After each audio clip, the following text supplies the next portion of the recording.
சத்தியம் என்றால் வாக்கும் மனமும் ஒன்றுபடுவது மட்டுமல்ல, நல்ல மனதில் எழுகின்ற நல்ல எண்ணங்களை மட்டும் வாக்கில் வெளிப்படுத்துவதே சத்தியம். நல்ல விளைவுகளை தரும் நல்ல சொற்களை பேசுவதே சத்தியம்.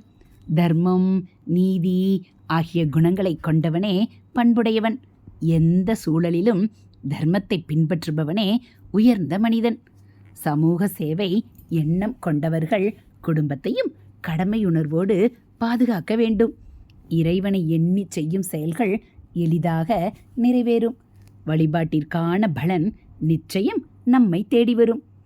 அறியாமல் செய்தாலும் கூட அதற்கான நன்மை நமக்குண்டு. லாப நஷ்ட கணக்கு மட்டுமே பார்த்து கொண்டு வியாபாரம் நடத்தக்கூடாது. பிறர்க்கு உதவியாக வாழ வேண்டும் என்னும் லட்சிய நோக்கமும் வியாபாரத்திற்கு மிகவும் அவசியம். எடுத்துச் சொல்வதை விட எடுத்துக்காட்டாகவே வாழ்வதுதான் அதிக சக்தி வாய்ந்ததாகும். உபதேசம் செய்வது எளிதானது, ஆனால் அதன்படி வாழ்ந்து காட்டுவதில்தான் உண்மையான பெருமை இருக்கிறது.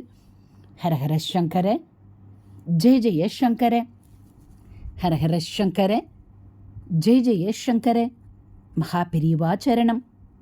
இது மகா பெரியவா அருள்வாக்கு.